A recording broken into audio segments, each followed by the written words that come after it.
राधे राधे, जय श्री कृष्णा दोस्तों। आज की ये लीला कथा हमारे साथ शेयर की है मेरठ से सुधा जी ने।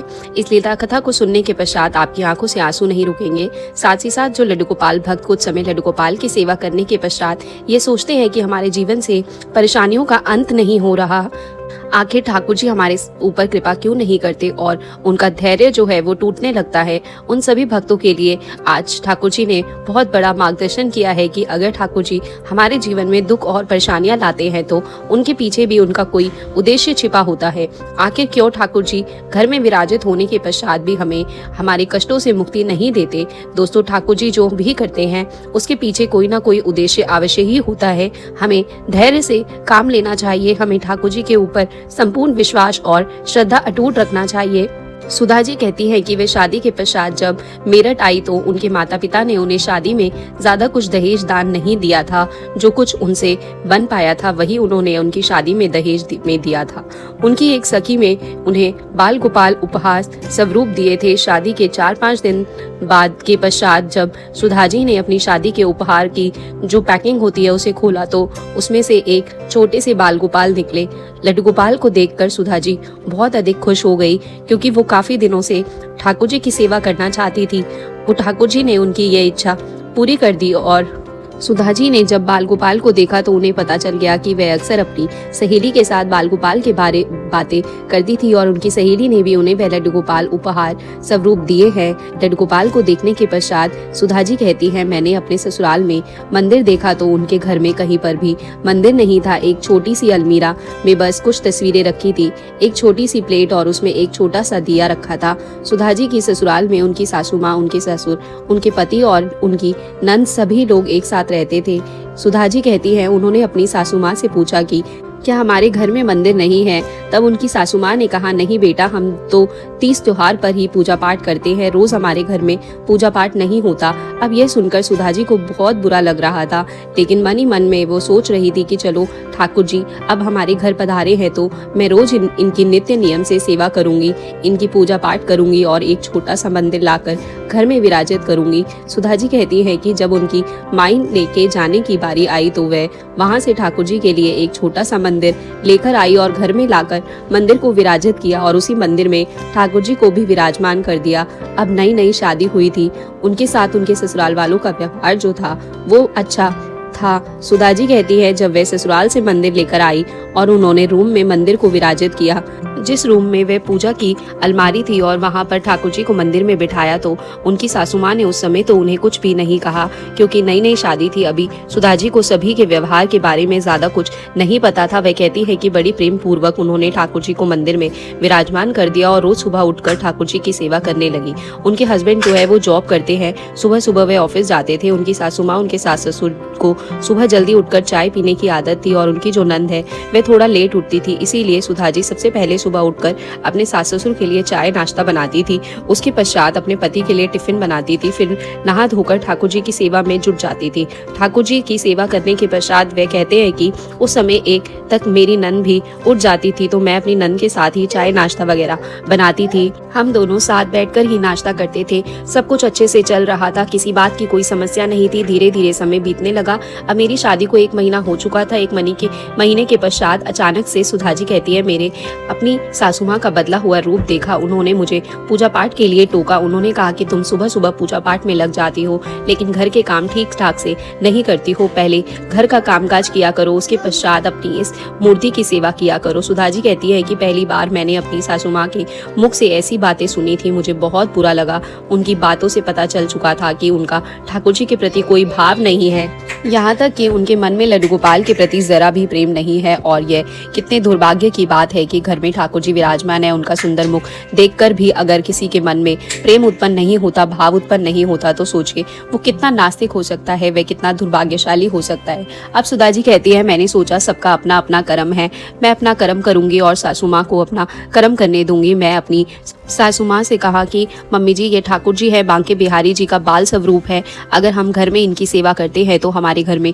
दुखों का अंत होता है, हमारे घर में सुख समृद्धि आती है और हमें ठाकुर जी की कृपा प्राप्त होती है। आप ऐसा क्यों बोल रहे हो? अब मेरी बात सुनकर सुधा जी कहती हैं कि उनकी सासू माँ ने उस समय कुछ नहीं बोला और वहाँ से चली गई। लेकिन सुधा जी का पूजा पाठ करना उनकी सासू माँ को बिल्कुल भी पसंद नहीं था, क्योंकि पहले उनके घर में मांसाहार बनता था। अब से सुधा जी आई हैं, उन्होंने ठाकुर जी को घर में विराजित किया था। वो रसोई घर में मांस नहीं पकाती थी, साथ ही साथ वह घर वालों को भी खाने से रोकती थी। इस बात को लेकर भी उनकी सासू माँ थोड़ा नाराज थी। अब सुधा जी कहती है कि आए दिन घर में ठाकुर जी की सेवा को लेकर लड़ाई झगड़ा होने लगा, लेकिन वह इस बात को कानों से टाल देती थी, क्योंकि वह चाहती थी कि कोई कुछ भी कहे, वह अपने बाल गोपाल की सेवा करना नहीं छोड़ेगी। और एक दिन ऐसा आएगा, ठाकुर जी की कृपा होगी और उनके जीवन से यह ग्रह कलेश, दुख और बीमारियां, सब चीज का अंत हो जाएगा। सुधा जी कहती है कि वह अपने श्रद्धा भाव से ठाकुर जी की सेवा करती रही। धीरे धीरे उनकी ननद का व्यवहार भी उनके प्रति जो है बदलने लगा। वह कहती हैं कि पहले हम दोनों एक साथ बैठकर नाश्ता करते थे, लेकिन धीरे धीरे उसने सुधा जी के साथ नाश्ता करना छोड़ दिया और वह अलग से अपना नाश्ता बनाने लगी। अब सुधा जी को यह बात अच्छी नहीं लग रहा था। अपने घर में होते हुए भी वह अपने आप को बड़ा ही पराया महसूस करती है। एक दिन आया, उनकी सासू माँ उन्हें ताना देती थी कि माँ बाप ने कुछ नहीं सिखाया, माँ बाप ने कोई धन दौलत तो दी नहीं है, एक मूर्ति देकर विदा कर दिया, हमारे घर में पूजा पाठ शुरू करा दिया, यहाँ तक कि हमारे खाने पीने पर भी पाबंदी लगा दी। वह उनके माता पिता को काफी भला बुरा कहती थी, लेकिन सुधा जी कभी भी पलट कर उन्हें जवाब नहीं देती थी और सब कुछ ठाकुर जी के ऊपर छोड़ देती थी। उनका मानना था कि वह ठाकुर जी स्वामी उन्हें शुद्ध बुद्धि प्रदान करेंगे और बड़ी ही सहनशीलता के साथ वह ठाकुर जी की सेवा करती रही। अब हद इतनी बढ़ गई थी, वह कहती है कि आए दिन उनकी सासू माँ और उनकी नंद उनके पति को वो सुधा जी की शिकायत लगाती थी। यह दिन रात पूजा पाठ में लगी रहती हैं, घर का कोई काम अच्छे से नहीं करती, हमारी सेवा भी नहीं करती, आए दिन घर में लड़ाई झगड़ा होता था। अब सुधा जी कहती है उनके पति को भी ठाकुर जी की सेवा करना पसंद नहीं था, क्योंकि वो एकादशी के व्रत करती थी, ठाकुर जी की सेवा के लिए पवित्रता का ध्यान रखती थी और व्रत के समय ब्रह्मचार्य का पालन करती थी। इसीलिए उनके व्यवहारिक जीवन में भी थोड़ी समस्या बढ़ने लगी। अब उनके पति को भी ऐसा लगता था कि सुधा जी पूजा पाठ में ज्यादा ध्यान देती है और गृहस्थ जीवन में विमुख हो रही है। इसी तरह से दुख और कष्टों का सामना करते हुए ठाकुर जी की सेवा करते करते सुधा जी को अपने ससुराल में पूरे 6 महीने बीत गए, लेकिन अभी तक सुधा जी की जो है गोद नहीं भरी थी, वह माँ बनने वाली नहीं थी। इस बात को लेकर भी उनकी सासू माँ ने नाराजगी जताई। उन्होंने कहा कि दिन रात मूर्ति पूजा के पीछे पड़ी रहती है, घर का कोई कामकाज सही से नहीं करती, यहाँ तक कि मेरे बेटे को भी खुश नहीं रख पाती, इसीलिए ही तेरी गोद नहीं भर पाई। और कभी कभी तो वह उन्हें बांझ कहकर भी पुकारती थी। अब सभी कष्टों का सामना करते हुए सुधा जी कहती हैं, एक दिन तो हद हो गई। सुबह के समय अपने पति के लिए टिफिन बनाने के पश्चात, अपने सास ससुर को नाश्ता देने के पश्चात सुधा जी कहती हैं कि उन्होंने स्नान करके ठाकुर जी की सेवा करना प्रारंभ किया। सुधा जी का जो मंदिर का रूम था वह उनके किचन में से थोड़ी दूर पर था, इसीलिए किचन में अगर कोई व्यक्ति कुछ काम करता था तो उनकी ज्यादा आवाज उस रूम तक नहीं जाती थी। उस दिन तो घटना घटी, उसके कारण सुधा जी का जीवन पूरी तरह से बदल गया। दोस्तों, सुधा जी कहती है कि जब वो पूजा पाठ कर रही थी उस समय उनकी नंद जो हमेशा लेट उठकर चाय नाश्ता करती थी, उस समय ना जाने वो कैसे जल्दी से उठ गई और उठते ही वो अपना नाश्ता बनाने के लिए किचन में गई। वहां जाकर उसने जो है अपने लिए दूध गर्म करना शुरू कर दिया। जब वह वहां पर दूध गर्म कर रही थी, उसी समय उसके फोन पर एक कॉल आता है। वह उस कॉल में इतना बिजी हो जाती है कि भूल जाती है उसने गैस पर दूध चढ़ा रखा है। सुधा जी कहती हैं कि बात करते करते वो बातों में इतना मगन हो गई कि भूल गई वह अपना दूध गर्म कर रही थी। अच्छा, इससे दूध उबल कर बाहर आकर गिरने लगता है। तभी हड़बड़ाहट में जैसे ही वह दूध को निकलता हुआ देखती है तो वो गैस का स्विच ऑफ करने लगती है, जिस वजह से उसका हाथ दूध के बर्तन में लग जाता है और वह सारा दूध जो खोलता हुआ दूध था वह उसकी नंद के ऊपर गिर जाता है, जिसके कारण से वह पूरी तरह से जल जाती है। अब सुधा जी को उसकी चीख सुनाई नहीं दी, क्योंकि वह ठाकुर जी की सेवा में मगन थी। जब कोई भक्त अपने ठाकुर जी की सेवा करता है, अपने लड्डू गोपाल की सेवा करता है और उसका ध्यान पूजा में लग जाता है, तो उसे कोई शुद्ध बुद्ध नहीं हो रहती, वह सिर्फ और सिर्फ ठाकुर जी का ही नाम जप करता है, अपने आसपास का उसे कोई होश नहीं रहता और इसे ही सच्ची भक्ति कहते हैं, इसे ही लगन कहते हैं। अब सुधा जी कहती हैं जैसे ही वह बाहर आई तो उसने बाहर का माहौल देखा। चारों तरफ से उसकी नंद को उनके ससुर जी ने, उनकी सास ने और आस पड़ोस के एक दो लोगों ने घेर रखा था और वह बुरी तरह से चिल्ला रही थी। सुधा जी ने दौड़कर अपनी नंद के पास जाकर देखा तो वह बुरी तरह से जली हुई थी। अब सुधा जी जो कहती हैं कि उनकी सास उनकी तरफ बड़ी ही कड़ी निगाह से देख रही थी कि उन्होंने जल्दी से एम्बुलेंस को बुलाया और अपनी नंद को लेकर हॉस्पिटल पहुंच गए। उनके पति भी ऑफिस से सीधा हॉस्पिटल पहुंच गए। वहां पर उनकी नंद का जो है इलाज शुरू हो गया। डॉक्टरों ने उन्हें रूम से बाहर निकाल दिया। अब वो रूम से बाहर निकालकर एक बेंच पर बैठ गई और काफी देर तक उनकी नंद का जो है इलाज चलता रहा।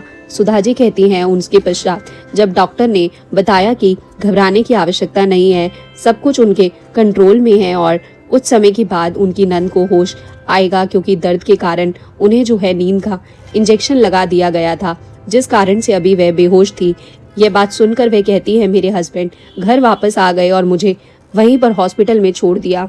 अब वे घर पर कुछ पैसों की व्यवस्था करने के लिए गए थे। उसी समय सुधा जी कहती है मैं भी वही रूम में एक बेंच पर बैठ गई। मैंने नाश्ता भी नहीं किया था, काफ़ी थकावट महसूस हो रही थी और सर दर्द भी हो रहा था। इस वजह से मैंने वहाँ नर्स से एक गोली ली और दवाई लेकर अपना खा ली। थोड़ी सी आंखें बंद करके आराम करने लगी। जिस समय मैंने आंखें बंद की उसी समय दोस्तों मेरे साथ एक दिल दहला देने वाली घटना घटी। सुधा जी कहती है जैसे ही मैंने आंखें बंद की, आंखें बंद करते ही मेरे सामने प्रत्यक्ष रूप में एक छोटा सा नन्हा सा बालक आकर खड़ा हो गया और वो बालक पूरी तरह से घायल था। उसका एक हाथ टूटकर नीचे लटक रहा था और उसका एक पैर जो था वो पूरी तरह से घायल था। उसकी आंखों से मोटे मोटे आंसू गिर रहे थे और बड़ी करुणा भरी आवाज में उस बच्चे ने मुझसे कहा कि मैया देख कितनी चोट लगी है, मैया मुझे बहुत दर्द हो रहा है, मुझे मैया देख क्या हाल हो गया है, मुझे कितनी चोट लग गई है। अब उस बच्चे की करुणा पुकार सुनकर सौम्या जी कहती है मेरी रूह कांप गई और हड़बड़ाकर अचानक से मेरी आंखें खुली। आंखें खुलते ही सबसे पहले मुझे अपने बाल गोपाल का ध्यान आया, क्योंकि जो बच्चा मुझे दिखाई दिया उसके सिर पर मोरपंख लगा हुआ था, जिसके कारण से मुझे ऐसा महसूस हुआ कि वे मेरे बाल गोपाल थे, वो मेरे लड्डू गोपाल थे। लेकिन उन्होंने ऐसा रूप क्यों दिखाया, उन्होंने इतना भयानक रूप मुझे क्यों दिखाया कि उनका हाथ टूटा हुआ है, उनके पैर में चोट लगी है, कहीं कुछ अपशगुन तो नहीं होने वाला, कहीं कुछ भयानक तो नहीं होने वाला है। यही सोचकर सुधा जी कहती है मैं बहुत अधिक घबरा गई और मैंने घर पर कॉल लगाकर अपनी सासू माँ से ठाकुर जी के बारे में पूछा, लेकिन उनकी सासू माँ ने उनकी बात का कोई जवाब नहीं दिया और अचानक से फोन काट दिया। अब सुधा जी कहती है मेरी चिंता और भी अधिक बढ़ गई। मुझे कहीं ना कहीं लग रहा था कि कुछ ना कुछ तो अब अपशगुन अवश्य ही हुआ है, कुछ ना कुछ तो घोर पाप हुआ है, जिसके कारण से ठाकुर जी ने मुझे अपना ऐसा रूप दिखाया। अब सौम्या जी कहती है जैसे ही मेरे हस्बैंड घर से वापस हॉस्पिटल लौटे तो उन्हें मैंने कहा कि मैं घर जाती हूँ, आप हॉस्पिटल में रुकिए, मैं शाम को वापस आकर रात के समय यहीं पर रुक जाऊंगी, लेकिन अभी मुझे जाना होगा। उनके हस्बैंड ने सुधा जी को रोका, लेकिन वह एक पल के लिए भी नहीं रुकना चाहती थी, क्योंकि उनका मन बार बार विचलित हो रहा था। जाने क्यों उनकी आंखों से बार बार आंसू बह रहे थे और उनका मन तड़प रहा था। उन्हें बार बार अनुभूति हो रही थी कि कुछ अनर्थ हो चुका है। वह कहती है कि वह रोकने पर भी नहीं रुकी और घर पहुंच गई। घर जाकर उन्होंने मंदिर में देखा तो वहां पर ठाकुर जी नहीं थे। लड्डू गोपाल को वहां ना पाकर सुधा जी घबरा गई और दौड़कर अपनी सासू माँ के पास आकर उन्होंने लड्डू गोपाल के बारे में पूछा। अब उनकी सासू माँ ने गुस्से से कहा कि वो पड़ी तेरी मूर्ति देख, घर के बाहर मैंने उन्हें फेंक दिया है, वो कैसी सेवा करती है। तो कहती थी कि जिस घर में उनकी पूजा होती है, उस मूर्ति की सेवा होती है, उस घर में कभी बुरा नहीं होता, उस घर पर कोई संकट नहीं आता, उस घर के लोगों की रक्षा वो मूर्ति करती है। अब वो बार बार ठाकुर जी का अपमान कर रही थी और बोल रही थी कि देख मैंने मंदिर से उठाकर तेरी उस मूर्ति को बाहर फेंक दिया, क्योंकि सारे फसाद की जड़ वह मूर्ति है। जब से ही वह शादी करके उस एक घर में लेकर आई है, हमारे घर में लड़ाई झगड़े होने लगे, हमारे घर में अशुभ ही अशुभ हो रहा है, इसी कारण से मैंने तेरी मूर्ति उठाकर बाहर फेंक दी। अब सुधा जी कहती हैं जैसे ही मैंने ये बात सुनी और मैं दौड़कर घर के बाहर गई, मैंने वहां पर लड्डू गोपाल को पड़े हुए देखा तो मैंने उन्हें जाकर उठाकर अपनी छाती से लगाया। मेरे लड्डू गोपाल का एक हाथ पूरी तरह से टूट चुका था। मेरे ठाकुर जी के पैरों में खरोच आई थी। मेरे लड्डू गोपाल के वस्त्र भी उनके फिक्र पर नहीं थे। उनकी ऐसी हालत देखकर सुधा जी कहती हैं, मैं एकदम से तड़प गई। मेरी आंखों से आंसू नहीं रुके कि इस निर्दय नास्तिक इंसान ने मेरे ठाकुर जी का क्या हाल कर दिया। अरे यह तो अपने प्रारब्ध होते हैं, हर व्यक्ति को अपने कर्मों का फल भुगतना ही पड़ता है। शायद पिछले जन्म में कोई ऐसा प्रारंभ किया होगा जिसके कारण से मेरी नंद को यह सजा मिली, जिसके कारण से उनके ऊपर इतना बड़ा कष्ट आया। भला उसमें ठाकुर जी की क्या गलती थी, भला उसमें मेरे ठाकुर जी का क्या करते। और रक्षा भी तो वो तभी करते हैं अगर वे कभी उनका नाम लेते। घर में होने के बावजूद भी वो कभी भी ठाकुर जी का नाम नहीं लेती थी, तो ठाकुर जी की सेवा नहीं करती थी। ठाकुर जी की सेवा तो दूर रही, वे कभी ठाकुर जी के पास से निकल भी जाती थी तो दोनों हाथ जोड़कर उन्हें प्रणाम तक नहीं करती थी। फिर ठाकुर जी ऐसे व्यक्ति की रक्षा क्यों करेंगे। वह कहती हैं कि उनके सब्र का बांध टूट चुका था। जब तक उनके ऊपर अत्याचार हो रहा था वह चुपचाप सहन कर रही थी, लेकिन जब आज बात उनके ठाकुर जी के ऊपर आई थी, आज बात उनके बाल गोपाल की थी। एक भक्त अपने ठाकुर जी का अपमान कभी भी सहन नहीं कर सकता। सुधा जी कहती है कि उसी वक्त उन्होंने फैसला किया कि अब वह उस घर में और अत्याचार सहन नहीं करेगी, क्योंकि स्वयं ठाकुर जी कहते हैं कि जितना अपराधी अत्याचार करने वाला होता है उससे बड़ा अपराधी अत्याचार सहने वाला होता है।